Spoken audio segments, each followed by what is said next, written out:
We asked 5 AI models to predict which country they think will be the best place to live in 2050. You're probably wondering, best in what sense? That means we need to have some evaluation criteria. The criteria we considered predict how countries will fare in 2050 in terms of economy, environment, demographics, social infrastructure, governance, and security. No need to mention that we also created these criteria using AI. Now we ask the models to nominate 10 countries as candidates for the best places to live in 2050. Out of the 195 countries in the world, 16 countries became candidates. These are mostly wealthy developed countries in Europe and North America. Not a single country from the entire continent of Africa, the Middle East, South Asia, Central Asia, or Central America made it onto the candidate list. Norway, Finland, Canada, and New Zealand were included among the candidates by all 5 models. On the other hand, South Korea, Estonia, Ireland, Uruguay, and Australia were only nominated by a single model each. Now we put these 16 candidate countries into an elimination tournament. Now, AI models share their insights and opinions about each duo before making a final vote.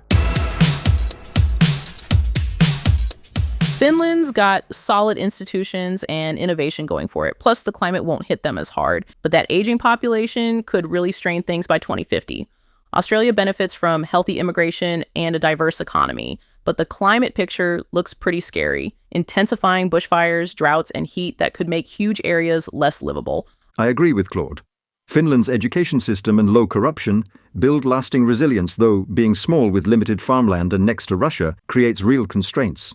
Australia's got vast resources and strong Pacific ties, but the water shortages and environmental damage could be brutal long-term. I'd add that Finland's renewable energy and water security give it a major advantage, even though the cold climate limits growth. Australia's economic diversity helps, but their heavy fossil fuel dependence is a problem for 2050. Good points all around, but I think we're missing something important. Australia could face serious social stress from Pacific climate refugees by 2050, and Finland's energy dependence on Russia remains a huge wild card, even with EU integration. Not much to add to the economic points, but I think social resilience is key here. Finland's incredibly high social trust will help them handle whatever comes. Australia's multiculturalism has been a strength, but climate inequality could really test their social fabric in ways we haven't seen before. Now, with all models having access to the opinions of other models, they make their voting decisions.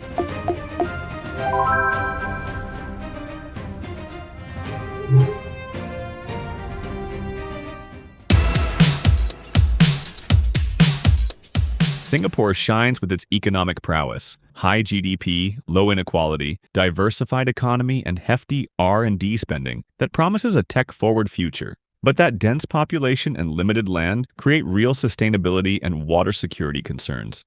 Norway excels in climate resilience with abundant renewable energy and stellar healthcare, though its less diverse economy and remote location could limit opportunities. I agree on the core trade-offs. Singapore's got exceptional wealth and world-class infrastructure, but faces serious limits from extreme density, import dependence, and heat vulnerability. Norway provides generous welfare and climate robustness, but leans heavily on natural resources, which restricts economic diversity. Here's what strikes me, though. Singapore's water vulnerability could become existential by 2050, while Norway's resource dependence might actually be an advantage if demand for clean energy skyrockets. That remote location issue could flip. Remote might mean safer from geopolitical chaos and climate migration that dense city-states will face. Claude's spot on about remoteness becoming strategic. I'd focus on social fabric here. Singapore's top-down governance delivers incredible stability now, but could prove fragile under pressure for greater freedoms by 2050. Norway's deep democratic trust is less efficient, but way more adaptable to unpredictable future shocks. Not much to add beyond what's been covered, but I like thinking of it as engineered resilience versus inherent robustness. Singapore betting on human ingenuity against ecological limits. Norway leveraging natural advantages despite economic headwinds.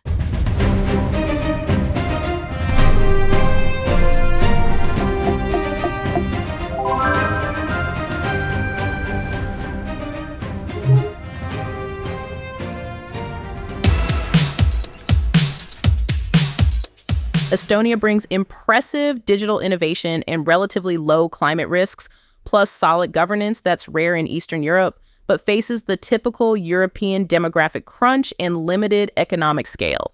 Uruguay offers political stability that's genuinely remarkable for Latin America, more favorable demographics, and decent climate prospects, yet lacks the innovation edge and economic dynamism that Estonia's tech sector provides. Estonia feels more future-ready technologically, while Uruguay might offer better quality of life fundamentals by 2050. My main addition concerns geopolitical risk.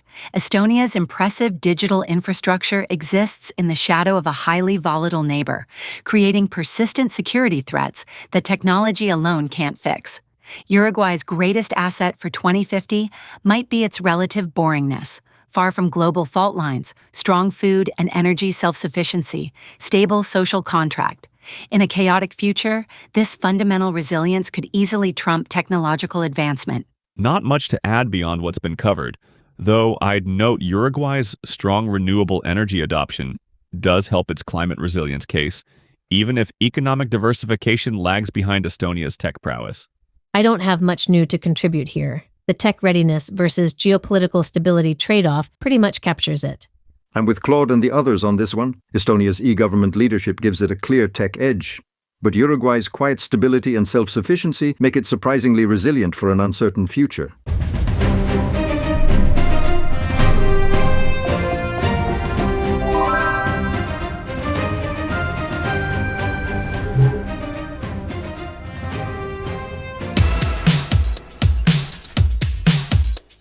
New Zealand's economic strength is challenged by extreme climate vulnerability.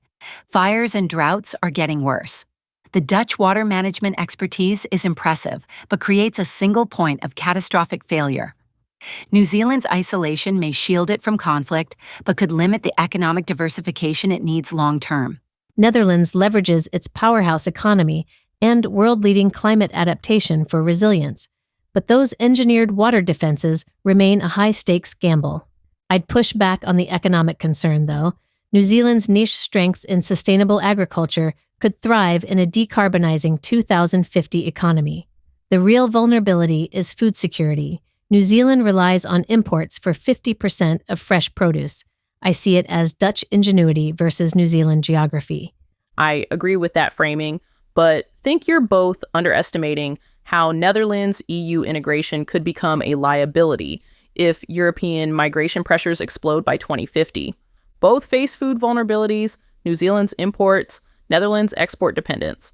What's overlooked is that New Zealand's smaller scale actually enables faster systemic changes, while Netherlands' complex systems make pivoting much harder. Two quick additions. Netherlands' resilience hinges on Rotterdam and dense logistics. A major port disruption or cyber attack on water networks would ripple across Europe. New Zealand's biosecurity risks from invasive pests or livestock disease could rapidly undermine its export economy. Claude's EU migration point feels overstated. Netherlands' wealth helps it manage better than most. But ChatGPT's biosecurity point is solid, though it misses that Netherlands' high-tech agriculture is vulnerable to energy price spikes. New Zealand's social cohesion gives it an edge in community resilience, while Netherlands' urban density could amplify social strain during crises.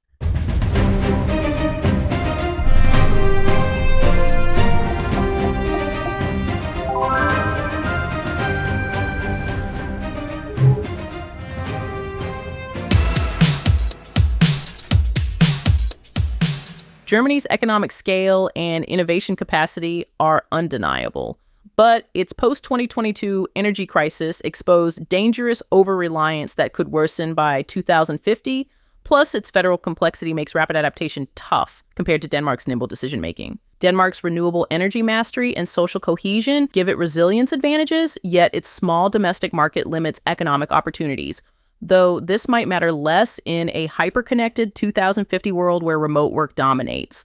Germany's immigration success could offset demographic decline better than Denmark's more selective approach. I agree with that framing.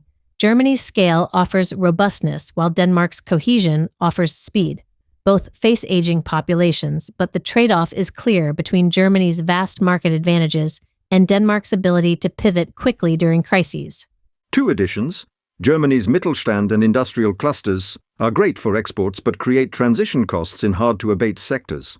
Denmark's real edge is scalable clean tech industrialization that can export solutions quickly, but its small fiscal base limits shock absorption compared to Germany's larger buffer.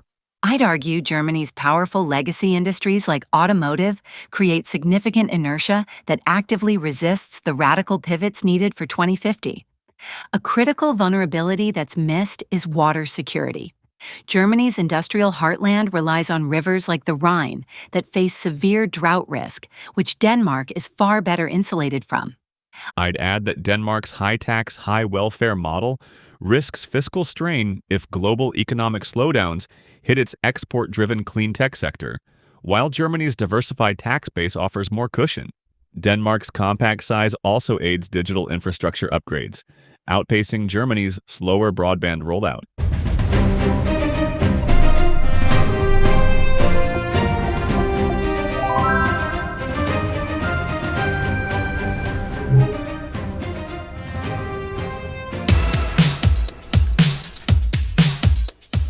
While South Korea's technological supremacy is undeniable, it's built on a hyper-competitive social model that has produced a demographic collapse. Its world lowest birth rate poses an existential threat to its 2050 prosperity. Ireland's future hinges on a different risk. Its economic boom is dangerously reliant on multinational tax policy. By 2050, South Korea faces a potential crisis of people, whereas Ireland faces a crisis of economic structure should its tax advantages erode. I'd add that South Korea's heavy investment in AI and robotics could offset its shrinking workforce, bolstering economic resilience by 2050. Ireland faces a less discussed risk, though. Its small population and open economy make it hypersensitive to global trade disruptions, unlike South Korea's more diversified industrial base. Ireland's strong community bonds and EU integration offer social stability advantages. Good points. But I'd note Ireland's boom is blurred by economic distortions and acute housing problems that could hollow out its talent retention edge. South Korea's automation shift risks long-term fiscal pressure and social strain. All of you nailed the core trade-offs. I'd just add that South Korea's location in a potential China-US flashpoint zone by 2050 is a massive geopolitical risk, while Ireland's climate safety and renewable energy potential give it long-term advantages that offset some economic vulnerabilities. That automation push might counter the demographic freefall, but at severe social cost. The hyper-competitive pressure risks fracturing cohesion by 2050, undermining the whole tech resilience model. Ireland's deeper EU integration offers structural stability. Its economic model lacks alone.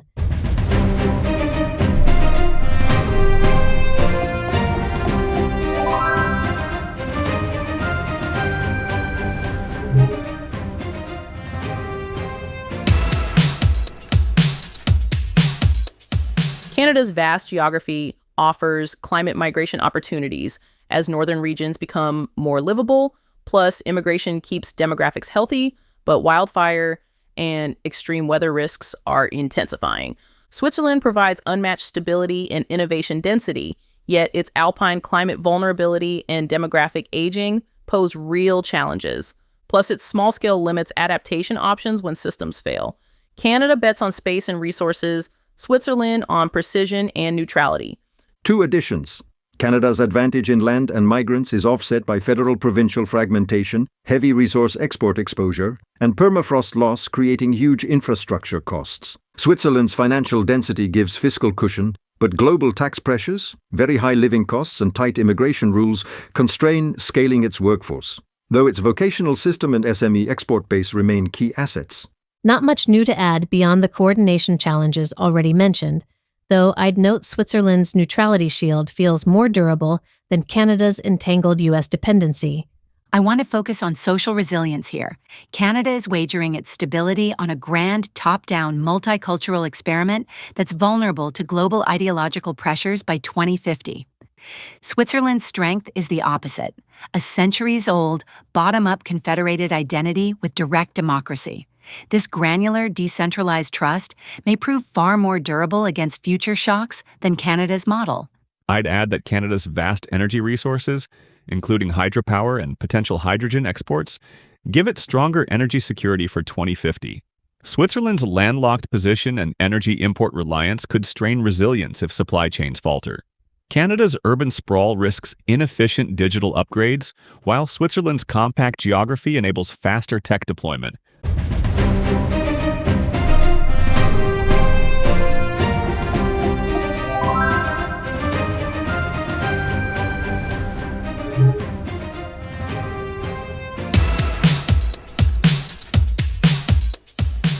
Iceland represents a bet on geophysical resilience. Its energy independence and extreme isolation are powerful shields in a turbulent world. However, its entire existence is fragile, perched on a volcanic hotspot and dependent on sensitive marine ecosystems. Its greatest threat comes from the Earth itself. Sweden faces a socio-political crisis. Its formidable economic and social model is being severely tested by internal fractures, including challenges to social cohesion and rising organized crime. Its greatest threat comes from within its own society. Building on that sharp framing, Iceland's unmatched geothermal energy and isolation are powerful shields, but its existence remains a high-stakes geological dice roll. One major eruption could cripple its hyper-specialized systems with no fallback. Sweden's deep resources offer stronger buffers, yet if polarization deepens, even robust institutions can't offset eroding trust. Ultimately, Iceland bets on the Earth staying quiet. Sweden bets on society holding together. I'd add that Iceland's small homogeneous population fosters agile decision-making, but limits economic diversification, risking over-reliance on tourism and fisheries. Sweden's larger diversified economy provides resilience, but high welfare costs could strain finances if aging demographics and migration pressures collide by 2050. 2 additions. Iceland can pivot beyond tourism by leveraging cheap geothermal for data centers and green hydrogen, reducing fragility. Sweden's deep industrial base gives it realistic levers through targeted local governance and labor reforms that can rebuild cohesion without sacrificing economic strengths. I don't see much to add beyond what's already been said.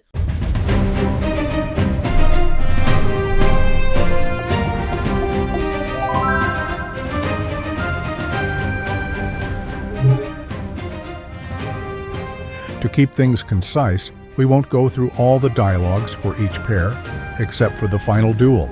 Instead, only the final voting for each pair will be presented.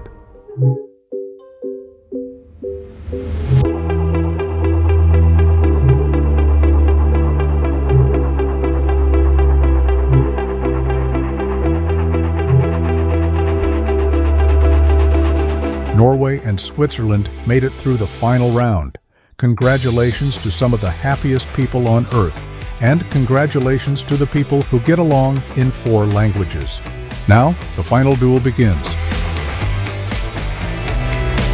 I see Norway's massive sovereign wealth fund giving it incredible economic buffer for 2050. Plus, they're already at 98% renewable energy, while Switzerland struggles around 60%. Norway's social cohesion and trust levels are phenomenal, though their Arctic regions face serious climate vulnerabilities that Switzerland's alpine geography better protects against. Switzerland's economy is more diversified beyond oil, with stronger innovation metrics, and their direct democracy creates remarkable political stability. Norway wins on income equality and social safety nets, but Switzerland's Central European position offers better demographic sustainability. Both excel at governance, but I worry about Norway's smaller population handling future labor needs, while Switzerland's banking dependence could be risky if global finance shifts. I agree with Claude that Switzerland's diverse, innovation-driven economy offers a more future-proof model than Norway's resource-backed wealth. However, I'd argue Switzerland's climate resilience is overstated. The disappearance of its alpine glaciers poses a critical threat to water security and hydropower. Switzerland's long-standing success in integrating different cultures may give it a social stability advantage in an era of increasing migration, and its decentralized cantonal system might prove more adaptable by 2050 than Norway's centralized model. I agree with previous points, but add this. Norway's long coastline and abundant hydropower can underpin green industry and aquaculture, though its aging population may strain services. Switzerland's compact innovation cluster in pharma and precision manufacturing lifts productivity, yet high living costs and limited housing constrain scaling. I mostly agree with Claude on Norway's wealth fund safety net, But I'd push back on Switzerland's innovation lead. Norway's pouring billions into green tech R&D that could boom by 2050. Gemini's right about those melting glaciers, though Norway's coastal erosion isn't much better.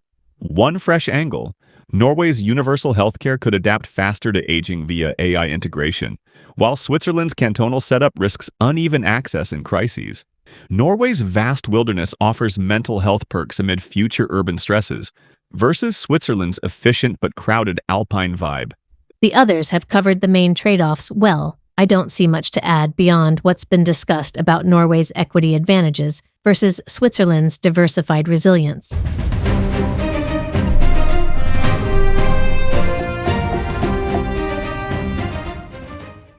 All right, Norway rocks.